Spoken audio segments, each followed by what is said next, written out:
orphanages, hospitals, Josh, please, schools for the people of France. Okay, a majority of the people were of the burgesses or the middle class. They would be, now you would think, look at today's society, okay? Who in today's society, other than like people that work in the stock market and the rich people, what professions make pretty good money?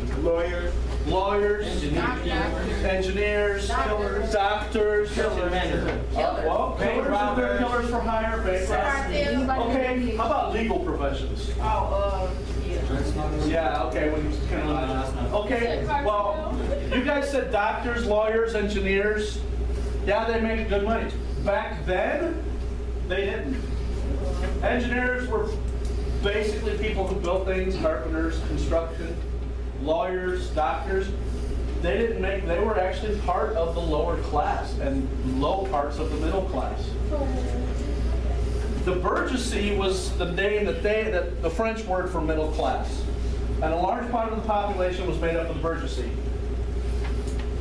Well, a lot of the burgesses was made up of, now this is part of the lower part of the middle class, was made up of rural peasants that lived out in the countryside, not necessarily in France or some of the larger cities.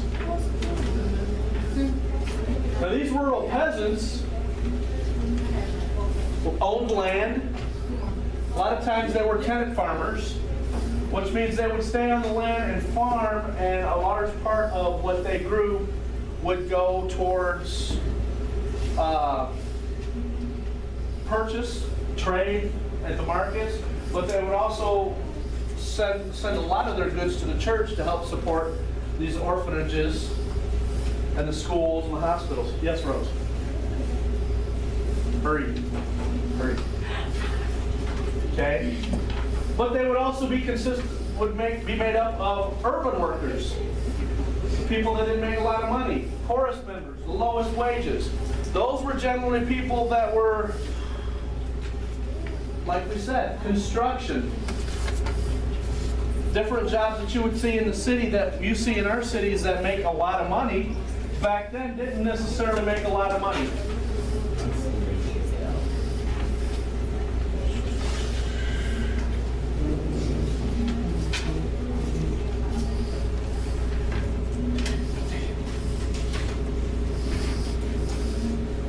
Okay.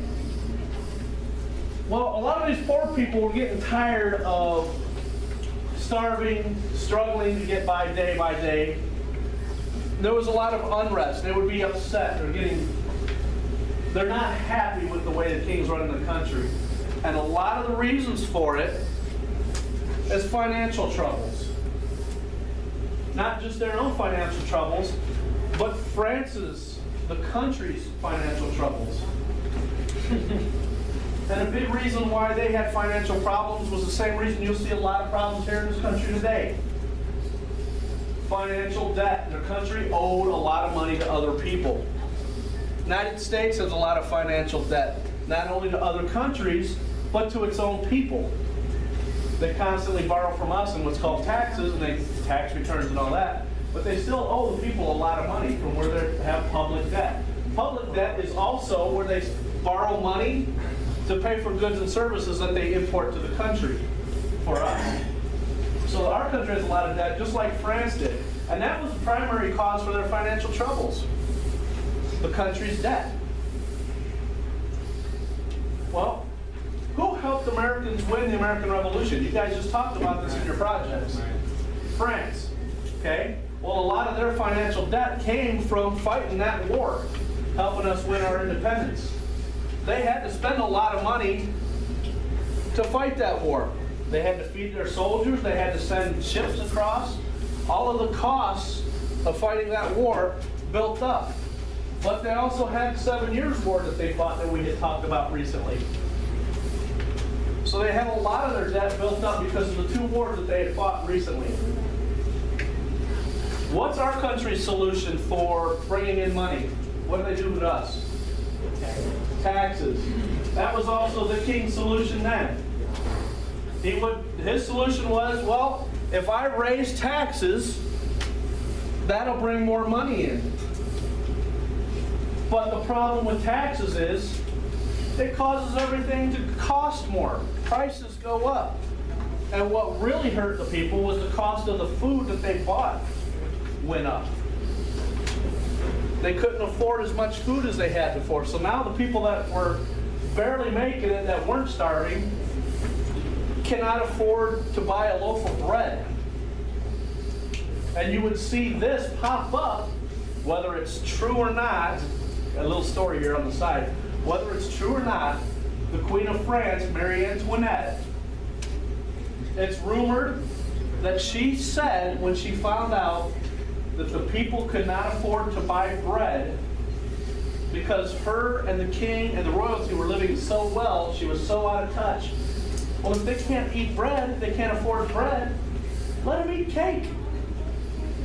That's how out of touch she was with what was really going on in the country, and this infuriates people. This is a story that they have not been able to confirm, but it's believed that's one of the things that happened that really upset the people.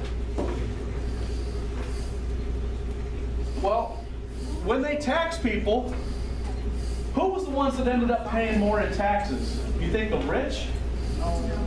Where else do you see that kind of happening today, guys? America. A lot of tax breaks for the rich and the corporations. The same type of stuff was happening in France. King Louis XV, we already learned about Louis XIV in the last chapter. King Louis XV, his son, would run up a lot of debt. The 7 Years' War was his debt.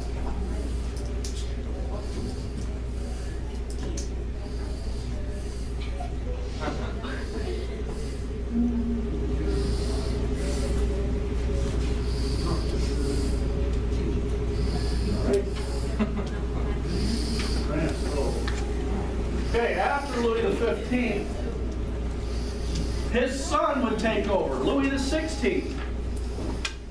A lot of Louis running around France. And one of the things that he did was he would appoint a man named Jacques Necker as his financial expert to give him suggestions on what he should do about the finances.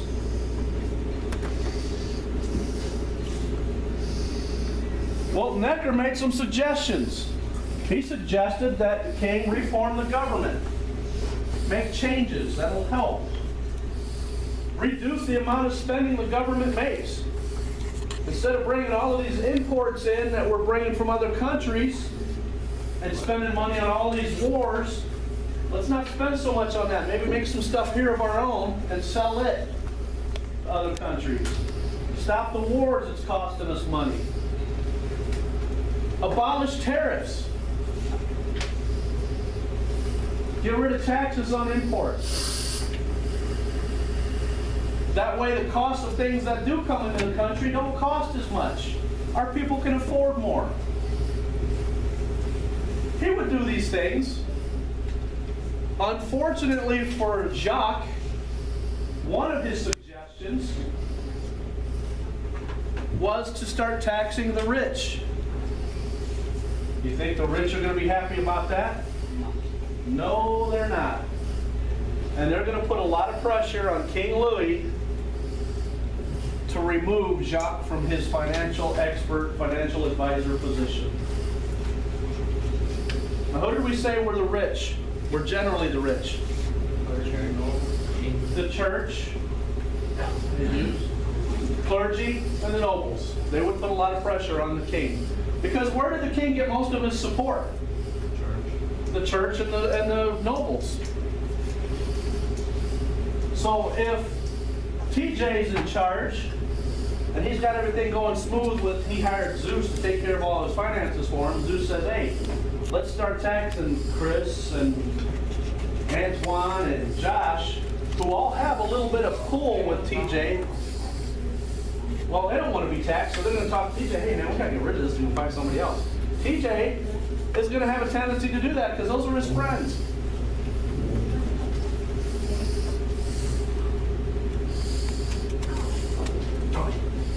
Tony. Please.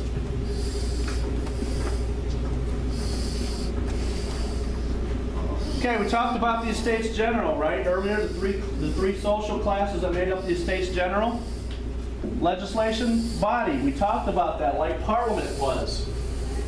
Talked about Parliament in the last chapter when we talked about the different countries gaining power.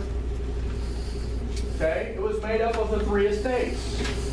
First, second, and third estate. Who was the first estate? Who made up the first estate?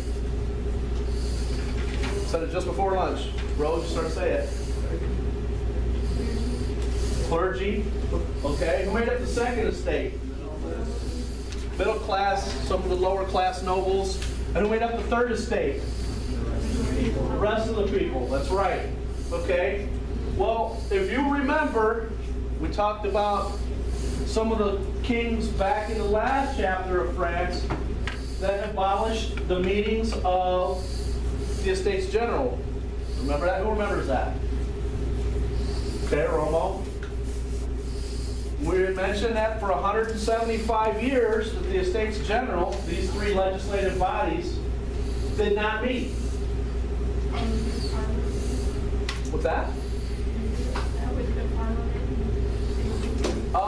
Well, this is in France, so it's not necessarily Parliament, but it's similar. Because who was the one that abolished Parliament in England? Charles I? Okay. Well, same thing happened in France. They abolished the legislative body, but Louis XVI, because now his financial advisor, Jacques, is no longer in position, all of his nobles called for him to be removed, calls the Estates General to meet for the first time in 175 years. The king calls them up and says, we got to have a meeting, folks. In French. I don't have a French accent, so I can't say it right. Okay? Well, they would come up with some of the grievances that he said, hey, guys, tell me what the problem is. Tell me what you're upset with. And they would create what would be called cahiers, which were basically notebooks of grievances, or the issues they had, the problems they had with the way things were going. Their main ones is they wanted fairer taxes. Who do you think called for fairer taxes? The poor. The poor. What did you, Tony? Yeah. Yes, the poor. The poor called for fairer taxes. They were one of the legislative bodies. Freedom of the press. Where do you hear that at? Where we just covered it in your projects. Freedom of press. That was one of our Bill of Rights, remember? And they wanted to be able to hold regular meetings. No more of this waiting 175 years before we can meet again. We want to be able to meet regularly so we can discuss the issues that's going on in France so we can fix them.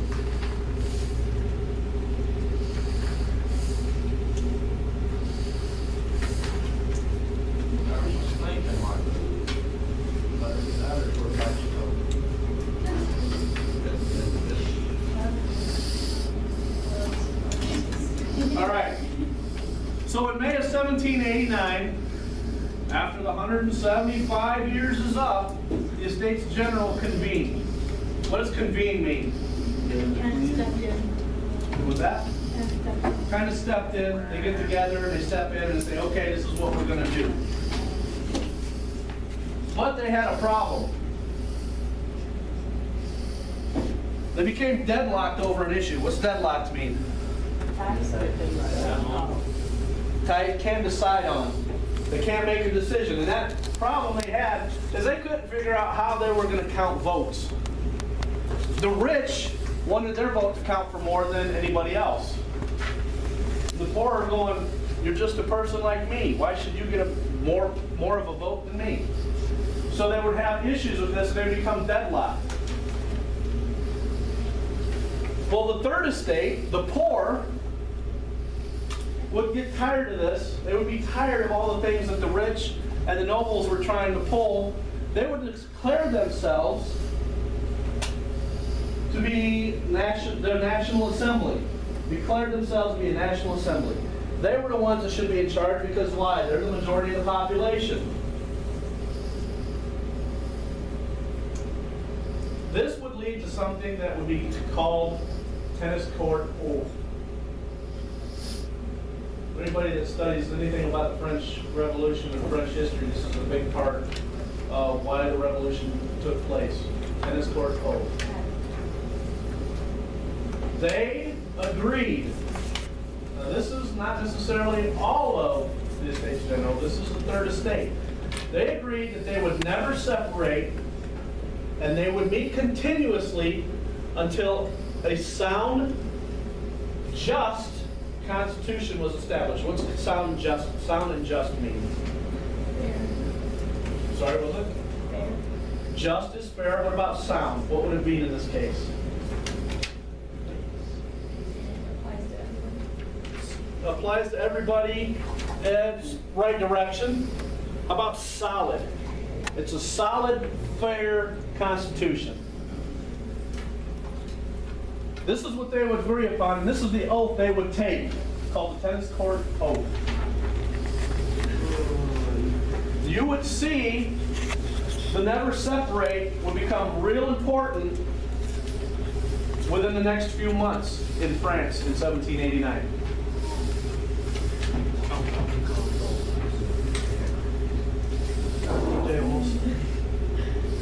Almost got her.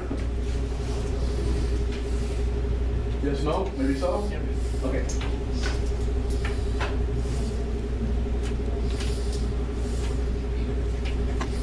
There's a picture of all the stuff that was going on. You can see arguing back and forth, the guy up there speaking. Kind of looks a lot like it did when we were trying to create our Constitution, didn't it? Remember Continental Congress in one small building, all yelling back and forth at each other, a bunch of dudes gathered up in one room? Same thing applied here. Whose example do you think they were taking? Well, when did our first Continental Congress meet? People who had Continental Congress, when did it meet? Who had Continental Congress? I'll look it up. In September of 17-something, 1770. 74. 1770s, early 1770s, okay. What's that? No. We're kind of going back to a little bit of review here. Early 1770s, between 1774 and the end of the Revolution, Continental Congress would meet. Okay, so we're in the 1770s here with the United States meeting with the Continental Congress trying to make a constitution. This is in what year? 1789. So do you think our Constitution and the way we created it might have had some bearing on the way they came up with one? Considering who helped us fight the American Revolution? France. And who are we talking about to have their own revolution? France. Okay? So what we did had a major impact. Remember the shot heard around the world? Had a major impact on what's going to happen in France. In May 1789, they convened, correct? General States convened. Look here. 2 months later, on July 14th, 1789, the poor had had enough. Zamara, you had a question? No. Okay. And here is a video of an example of how they dealt with it.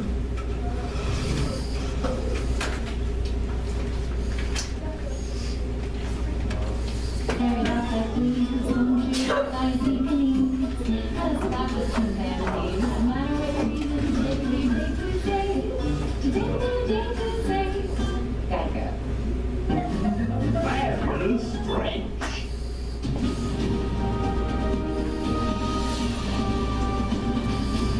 Hello and welcome to the news at When.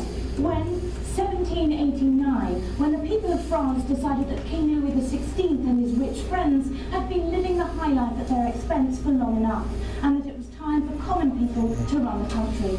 Here with more details is Bob Hale with the French Revolution report. Bob. Thank you, Sam. Well, sacre bleu me, if that isn't France, which it is, if it's not the 1780s, which it is, and if that right there isn't a very angry Frenchman. Which people have fine food,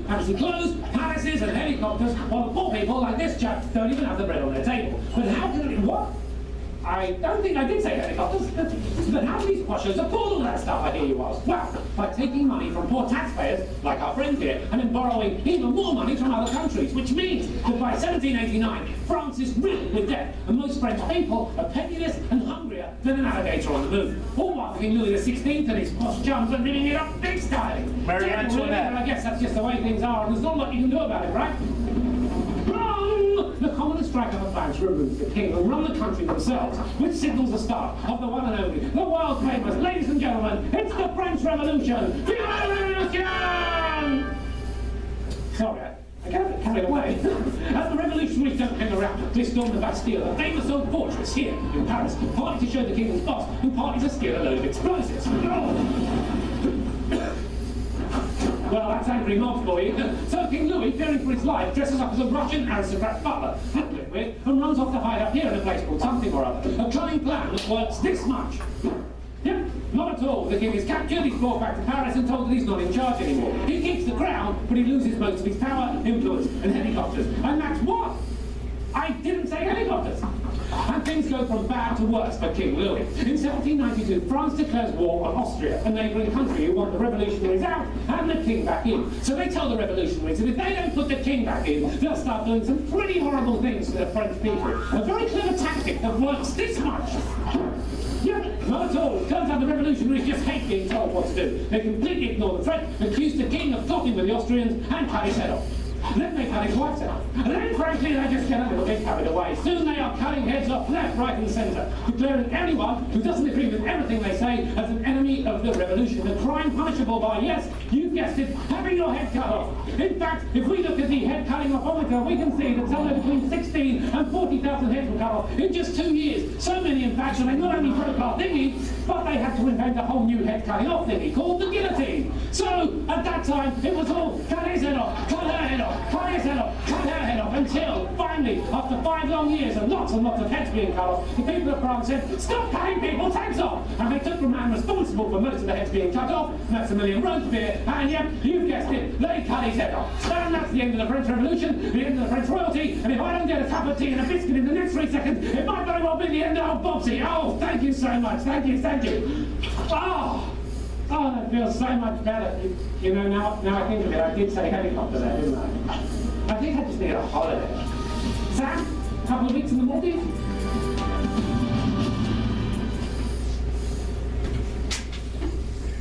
Okay. What in the video, what did the French people do? Besides cut people's heads off before then? Yeah, you picked up the chopping off the heads, Jack. You see this.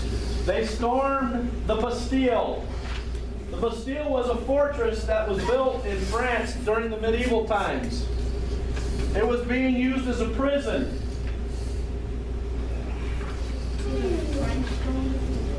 The French, 800 Frenchmen, Parisians, people from Paris.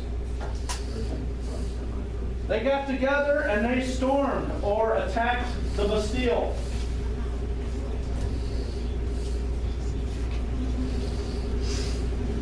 They would free a lot of the prisoners that had the same ideas as them about overthrowing the king. And in 1880, the next year, the French people would create a holiday. They would celebrate Bastille Day, which was their National Independence Day. We celebrate July 4th. They celebrate this date, July 14th, in 1880 is when it started. That's the French independence.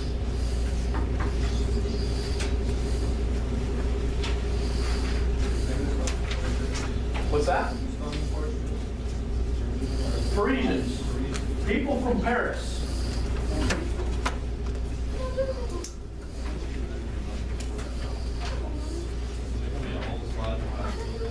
What's that? A whole slide for Bastille Day? No, sir. Bastille Day is National Independence Day for France. Okay, where else would you think Bastille Day is celebrated? Besides anywhere in France? Canada, why? Because the France at one time had control of Canada. Okay? In Quebec, one of the biggest French-speaking cities in Canada outside of France, celebrates Bastille Day, French independence. Okay?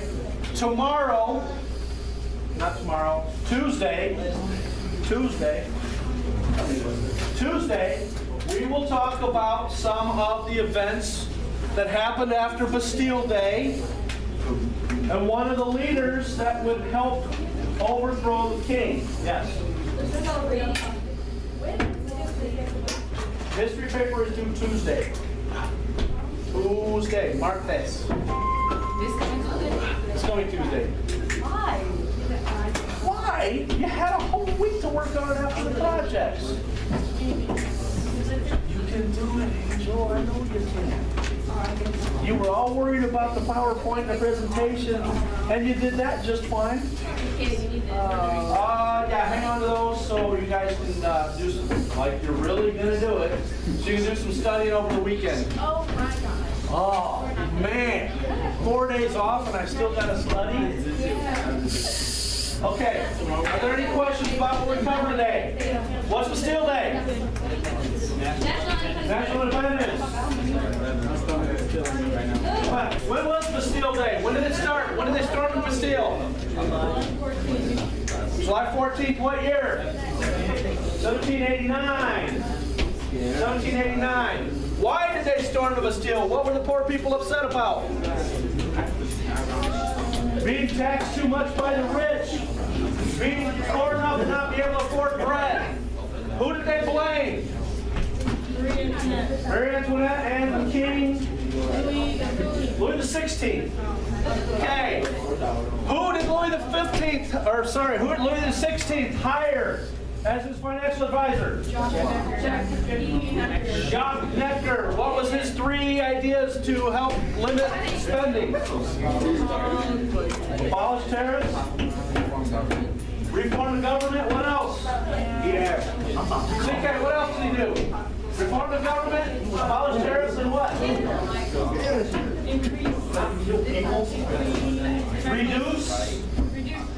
Reduce government spending. Okay. What caused him to be removed from office, Lewis? What caused Necker to be removed from office?